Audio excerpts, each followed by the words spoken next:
Hi peeps and welcome back to the channel.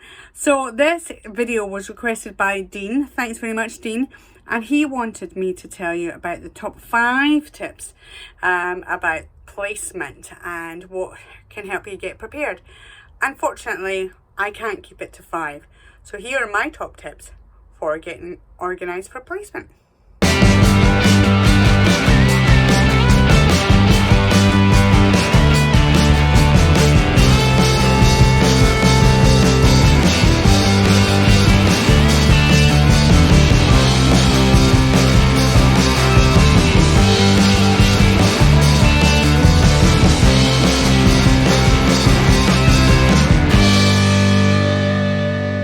Hi peeps and welcome back to the channel. So today I've decided to go somewhere a bit different. No, I'm not a giant. I've actually just sat in our little playhouse and I'm up in the top bunk, so I thought that would be a little bit different for you. So as the title suggests, I'm going to be giving my top tips for placement.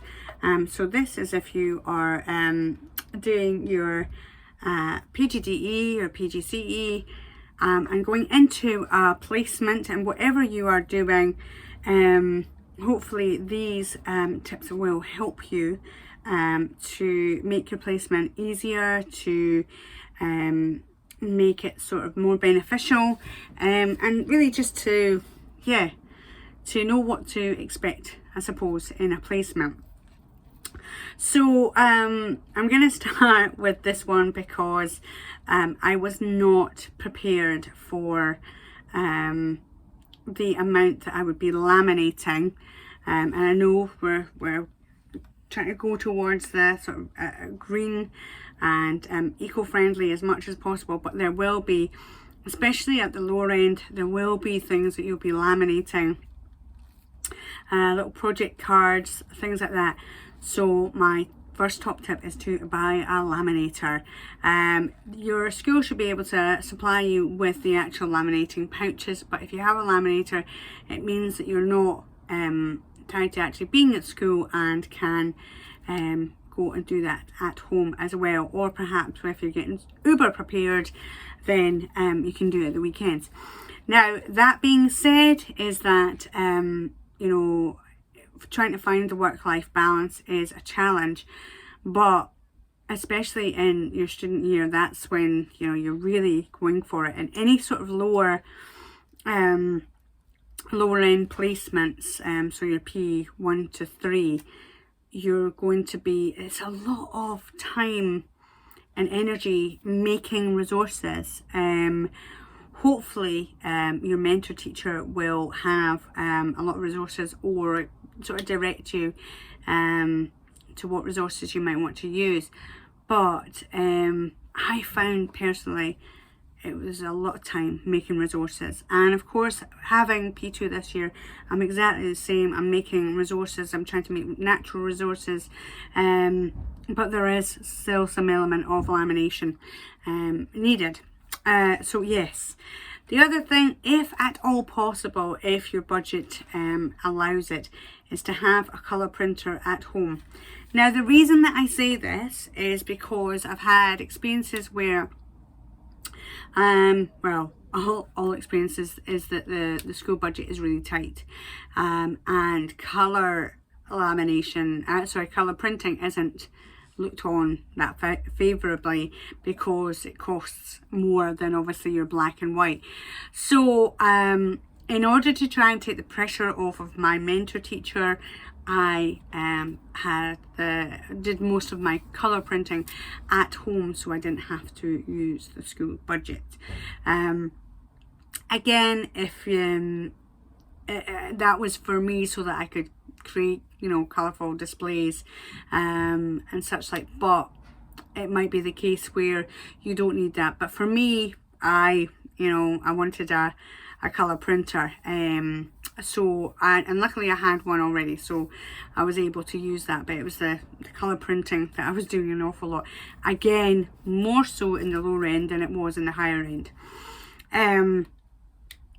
The other thing, I mean, I'm literally just telling you, you know, all these things for you to buy, but this has just served me so well, because I've got them already now. They've really served me well. So the other thing is to get a good sharpener. Now, I have an electric sharpener. You don't have to have electric sharpener, but for me it was a godsend. And actually it's one of those items that you can see other teachers going, oh, I wish I had an electric sharpener. They are awesome, and you can get them for a reasonable price. The one that I got was a swordfish one. I recently looked it up on Amazon and it was coming up as £142, which is ridiculous. But I think I got mine for £32. It's a plug-in one. I use it non-stop. It's awesome. And it keeps, cuts down, because for me, what was really important is cutting down of people sharpening their pencils. Whereas if you had a bank of sharp pencils already, they could literally just swap them out for the unsharpened ones, and you can sharpen it at the end of the day. It just saves time. It saves teaching time, learning time, and distraction as well. So for me, that was an absolute to get a sharpener. So in terms of actually what you can do when you're going into placement, so the likelihood is that you're not going to go into placement and then teach that day. It is extremely unlikely that that's going to happen, and if I would suggest that if that does happen, then there's something far wrong. Because you should be watching your mentor teacher, you should be observing them, observing how they're teaching, how the pupils are reacting. And that's what I would say, really pay attention to, how your mentor teacher, how do they structure the lessons? You're looking at getting, are they highlighting their learning intention? Are they co-creating the success criteria? Is some of that created already and then they're co-creating the success criteria? So I'm very aware we're currently at the 6th of September and most of you have only just got about 2 weeks in, and this kind of language is overwhelming. I know I felt it. There's all these acronyms and LISC. I didn't know what any of them were. I didn't understand it. So your learning intention is, what are you doing? Okay, so if I was doing, so we're identifying a sound. Okay, so identifying a blended sound. So if we were doing a sh sound and I was doing a story, and every time, and I've done this week, every time the children hear a sh sound, then they have to put their hand on their head or put their finger on their nose or wiggle their ear. Okay, so as I'm going through a book, oh no, she said, and as the house shook, so every time they've got their hand on their head, and maybe that's what their activity is, but what they are doing is they're identifying a sound. So they're identifying the sh sound. Okay, how are they doing it? So I can put my hand on my head when I hear a sh sound. I can listen well. So it's about your listening skills in there. And also, so you're listening out for it. You're putting your head every time, your hand on your head every time you hear a sh sound. So your success criteria, and I've only put 2 in, I would say 2 to 3 is probably your max success criteria. But it's what are you, how are you doing what you're doing? Okay, I'm just literally pulling things out of the top of my head. I'm doing to use column addition. Okay, so to add two digits using column addition. That's your learning intention. That's what you're doing. How you're doing it, you're starting off from the ones. Okay, I can add my columns starting at the ones. Okay, I can add my columns doing the tens next. You know, I can, if you were carrying over, maybe that, because that's more complicated, I can carry over into the tens column or into the hundreds column, whatever it is. So that's how you're doing it. Okay, so you're really paying attention. Is your mentor teacher, are they structuring it like this?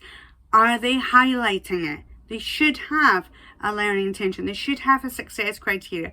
So if you're telling the children, for me, if I'm telling the children what I want them to do, I'm saying, right, okay, so we're going to be adding these together. This is how you do it. What do you think we're going to do to be successful? And they will tell you. They will tell, oh well, you'll be writing in the boxes. You'll be doing one number per box. That's a success criteria. You'll be writing on the line. That's a success criteria. You'll be using capital letters, full stops. It'll make sense. And finger spaces. All that tends to be one success criteria. And the way you do that, I'm just going to write that down. I've got this fancy things to do. My friend got me this. Thanks, Alana. So, if I was doing capital letters, finger spaces, full stops, and does it make sense? These are the symbols I would use. So, a capital letter, and you'd be, yep, I've got a capital letter. Have I got finger spaces? Well, I've got my little shape of my finger, so I would be using that. Have I got full stops? Yep. And does it make sense? Maybe they've written something that just doesn't quite make sense, so they have to work on that. But they know very clearly that's part of their success criteria. Okay, so you're looking at how your mentor structures that down. What does it look like? Once they've done the lesson, do they do a plenary? Okay, a plenary essentially is, what did you do and how successful were you against the success criteria? So you're just going back to highlighting, going back to the success criteria. Well, is that what we achieved? Are we successful in it?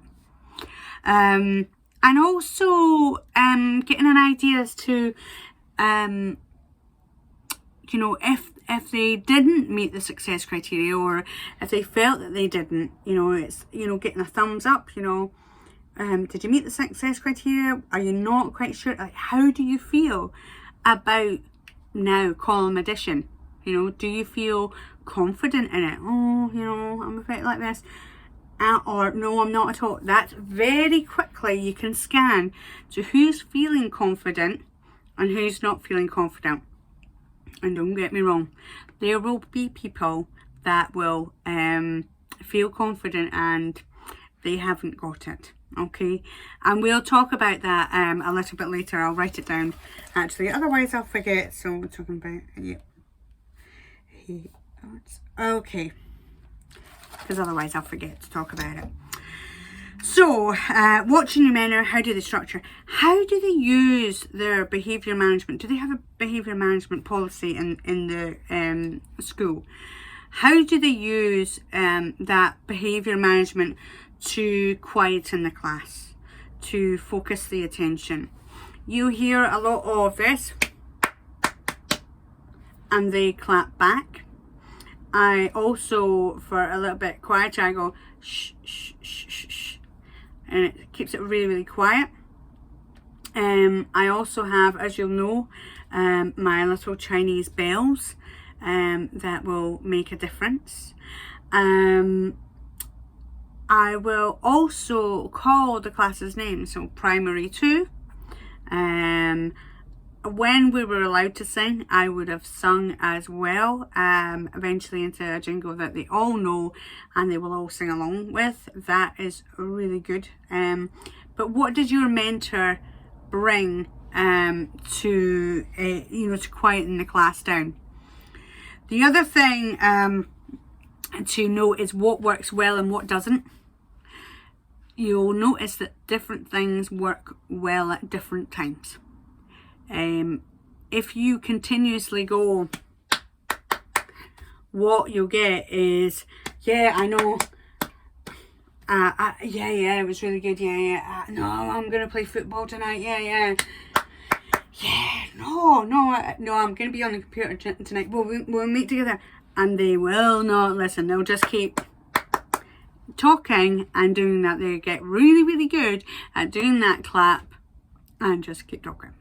So you will have to change it up and mix it up so that they are paying attention. The other thing I like to do is, if you can hear me, put your hand on your shoulder. If you can hear me, put your hand on your cheek. If you can hear me, put your finger on your nose. If you can hear me, put your hand on your head. All those kind of things. You're visually doing it and you're keeping quiet as well, so that actually to hear you they have to keep quiet as well. They have to listen, but they'll start to see that visual cue. You'll see the ripple effect. If people right next to you will start doing it, and then it'll ripple out towards the back of the class. Yes, so paying attention to what works well and what doesn't. And what you might want to go, yeah, I'm going to do more of that and I'm going to do less of this. The other thing is that you will hear about is transitions. I didn't know what transitions were. I was just, what are you talking about? So transition is any period of time that they have to move, change what they're doing, perhaps, and I honestly thought it was a break time or a lunch time, coming in from break, coming in from lunch, and I thought that was a transition. But actually, if you are explaining, you've got your notes and you're saying, okay, so what I want you to do is this is our learning intention, our success criteria, what is that going to be, and then you go, okay, on you go, right? Here's your piece of paper, on you go. That right there is a transition, because they're either getting the piece of paper and sitting down, or they're then moving on to the piece of work. Transitions, especially if it involves moving, I do something that works really, really well with probably up to primary 4. Yeah, up to primary 4. I say to them, okay, so you're going to go sit back at your desk when I tell you. So they're keeping that focus, so they're not getting up and going straight away. When I tell you, you're going to go back to your desks, but I want you to go back to your desk in the form of a bunny. So they'll get their little bunny ears on and then they'll jump. Okay, now they might giggle, but one of the key things that I say to them is like, do bunnies talk? No. Do bunnies make lots of noise? Do they shout? No. So what do bunnies do? They jump. Okay, great. Okay, so they get all excited. You go, okay. So you're going to hop like a bunny, and I literally show them what to do. I keep my mouth closed. I go to my desk. I sit down. I open my jotter, ready to work. Then they know exactly what my expectation is. And they know that I'm not expecting a big rabble. And if it is the case where it becomes a big rabble, all I do is go, come and sit back down again. And I keep doing it. I've mentioned these before. I bring them back into the space. I go back over what my expectations are, and we do it again. And if it takes a third time, it takes a third time. But believe me, it's well worth it getting that sort of management in place, because they'll know your expectations, and you'll go over it every single time, and maybe every 10th time they'll push the boundaries again, and you just bring them straight back, and then we go over it again. But yes, so in transitions, really pay attention to what your teacher does in transitions, all right? And there's nothing wrong with bringing a little bit of your own stuff there, but I'll talk about a bit more about how far to push that a little bit later on. Now, I appreciate that this is a longer video, but hopefully it'll all be worthwhile. I've still got a fair amount to go through, but it's all really key and important things that I think that will stand you in good stead for starting your first placement. The other thing that I would say is to ask your mentor teacher what they have in their plans. So every term, we teachers will highlight what we want to cover that term. Okay, we'll highlight it. Either we've got progression pyramids or part of the curriculum for excellence. There'll be something there that literally we're highlighting. We're on the curriculum for excellence. We're highlighting what we want to cover for that session. So whether it's shape and movement, whether it's measure, whether it's personal writing, whatever it is, if you can discuss with your mentor teacher what it is that they have planned, what they would like you to take over and really develop, and what is going to be useful for them. Now, some of them might share that with you and you will physically see their planning folder, but some will not, and they'll just sort of direct you towards the benchmarks that they want you to cover.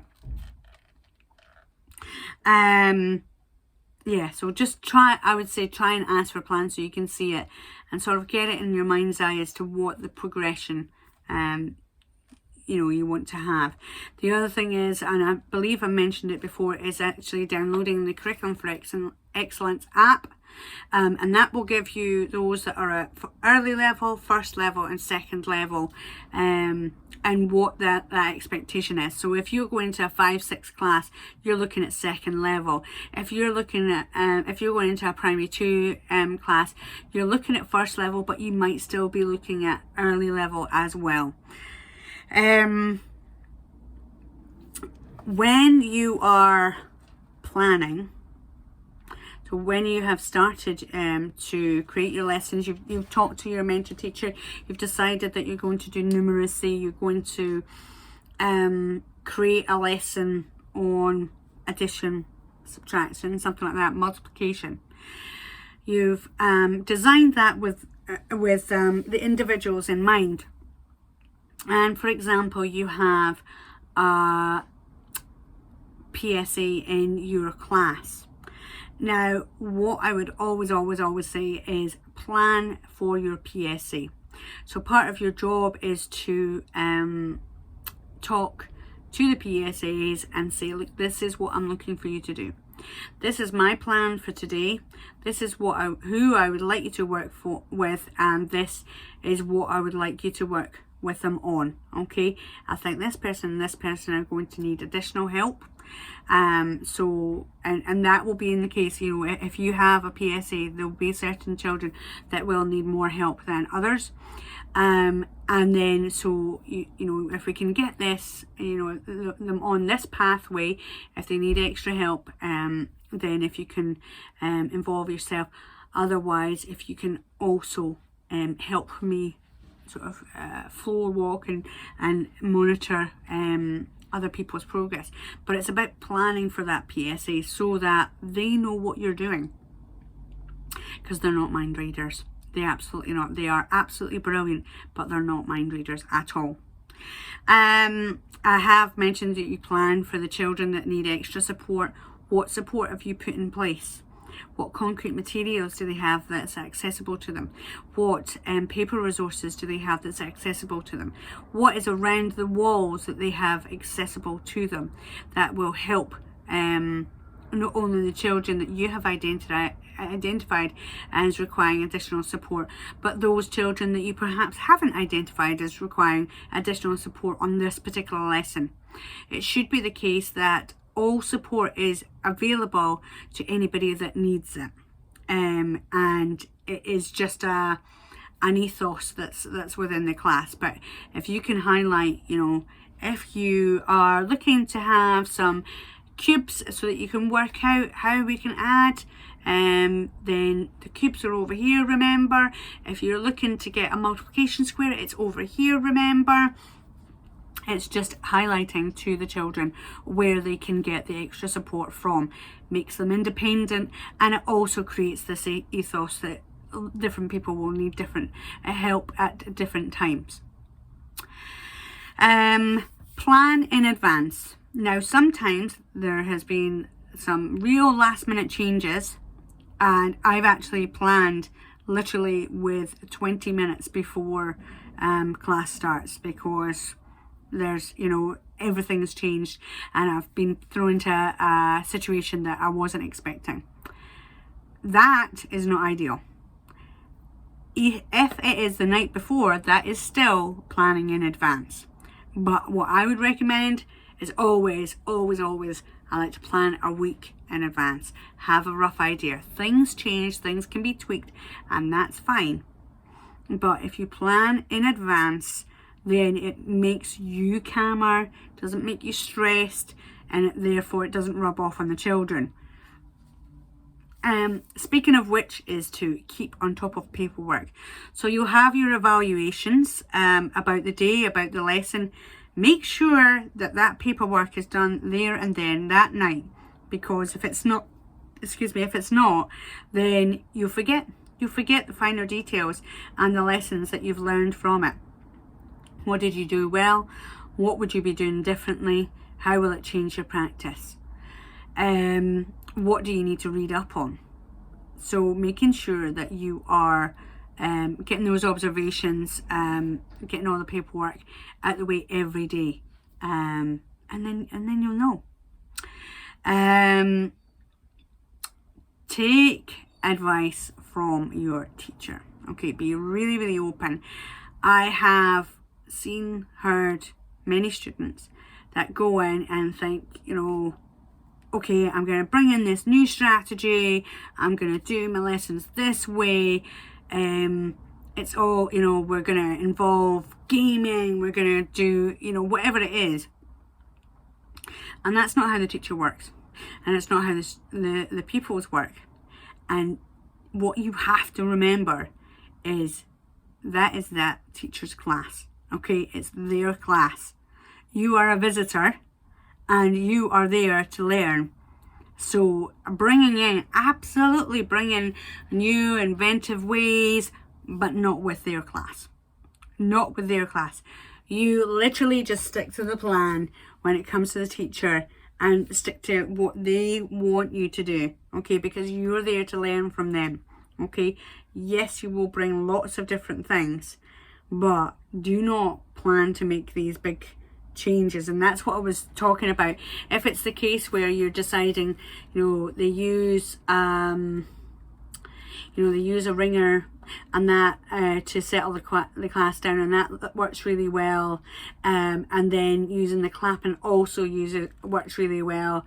But when they try to say, okay, primary 5, right, okay, let's settle down, that doesn't work, then what you do is you use the clapping and you use the ringer, and you don't bother about the, okay class, let's settle down. But what you don't do is you don't introduce a whole new technique that comes in. It's their class, okay, and just to remember that. A couple of things that you can do to help your teacher that they will always appreciate. It's always good to sort of go into the class, you're introducing yourself, you're being obviously as pleasant as you possibly can, getting to know the ropes. But things that I would say would never go wrong, but always ask, would you like me to sharpen some pencils? Okay, there's always unsharpened pencils, and it drives us nuts. Well, it drives me nuts. Anyway, would you like me to sharpen some pencils? If they have a visual timetable, which most will, would you like me to fix the visual timetable? What have we got? What's planned for today? I can do that for you if you like. You know, if there's calendars, you can change them. If there's things that change on a daily basis in the morning, you can change them at night. You can change them first thing in the morning as you come in. If there are activity stations that usually get set out, would you like me to set up the activity stations? The other thing is if you set up the ICT equipment. So some classes will have a couple of computers that are in the class and used as activity stations. So maybe you want to sign in, log in, and you're going to set up one for literacy, one for numeracy. Perhaps that's what they want, but you literally say, would you like me to set up the computers? That way it lets the teacher know that you're thinking outside the box. You're looking at what they have to do as a routine and actually what could take the burden off of them. The other things, yes, the one thing that I'd written down is show me boards. So this is one of the many techniques, Shirley Clark, to gain a very quick understanding and just an all-round idea as to who's got the lesson. We were talking about the plenary earlier on. Who has got the lesson that you've just taught? So say for example it is column addition and you get them to write down 21 add 35, something like that, and then you're giving them time. You say, okay, I would like you to write down your answers. So you give them time to write down their answers, and then it's 1, 2, 3, show me. And as they're showing you, you can very quickly scan round. Yes, there will be a few, just a couple that maybe slip through the net that they've copied off of their neighbour, but you can very quickly see who's really got it and who's not, and that is a great assessment tool. And usually I have a post-it note just to write down who perhaps hasn't got it and who I'll need to work on. Again, you can do that at the beginning of a lesson as well. Okay, so yesterday we were working on two digits column addition. So I want you to show me what you can remember. So 33 add 46. And notice that I'm not doing any carrying over. So maybe perhaps that's what we're going to do the next in this lesson. So and whoever, once you've done that, then it's who is remembering it. Can we move on? Because if they don't get that part, there's no point in moving on. So that's a really great thing just to sort of assess. It's a good technique. The other things that I would say is be very open to learning. Please, please, please, please don't think you know it all. Okay, even if you've been doing it for a while, you've had a number of placements, you've done this, you've done that, whatever it is, just be open to learning. You're always going to be learning. And be a sponge, just soak up all the different experiences that you're going to be getting. Take what you think is really useful and really powerful and works well, and don't take the things that you don't want to. And that's what you can do. The other thing is that don't be afraid to take command and show your authority in the class. With any kids, like if there's a new teacher, they will always sort of push their boundaries, see how far they can get. And so it's nothing personal. It's not for you, but you need to make sure that you have command of the class, that you're prepared to wait, that they know what's acceptable and what's not acceptable. And what I've mentioned previously, having those transitions, if you're asking for silence, then why are you accepting somebody talking? At that point I would just say, okay, everybody just sit down, until it's the point where you're there and there's absolute silence. Because if there's absolute silence at the start, then eventually it will get to the stage where maybe by the time the end of the year, there'll be a little bit of a bubble. But literally, if you say, I think I asked for silence, then they've totally got it. You know, they will nail it. But if you start off with a little bit of a ripple bubble noise, and that's how you start off the year or start off your placement, then it will just increase and increase and increase and increase. And it's very hard to get that back because you accepted the little bubble of noise at first. And I think that's, you know, it's about the expectations, where the boundaries are. And sometimes you have to be more stringent than you normally would be, you know, because to be perfectly honest, in a line, I don't really mind a little hubbub, but the children don't know that. They won't know that. And as we're going through, you know, if we're going through the school, if we're walking through the school, if we're in an open plan school, that's not acceptable. If you're in a line and you're disturbing the classes, it's not acceptable. It's not kind and it's not nice. And they will know that. So don't be afraid to sort of stamp your authority on it. You're not being harsh, you're not being horrible. You're just telling them what your expectations are. So yeah, don't worry about it, and don't take it personally either. So in the upshot, basically it's listen to your mentor. Don't try to devise some, you know, all new spangly, you know, all guns blazing type of way in a class that isn't your own. Do try to help out and take the burden off your teacher as much as possible on all the sort of menial things that will drive them insane every day. And they'll go, oh, I forgot to do this, or whatever it is. And just think about your planning of your lessons, of the class, tying it into what the teacher wants you to do. And I think whether you're teaching, you know, lower end, upper end, whether you're teaching high school, that will stand you in good stead. These are things that are universal, that will help you. Yes, there's a couple of little things that I would say, you know, applies more to lower end than high school, but it's universal, and it's, you know, it will stand you in really good stead and hopefully get you in favour. So I hope you like that. Please let me know your experiences with this. Did this help? Have you gone on placement yet?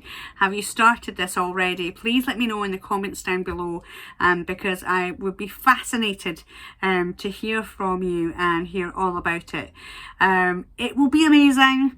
It will be exhausting. You will be tired, but it will be absolutely worth it. So enjoy, guys, and don't forget to be the best you can be. Mwah! Bye!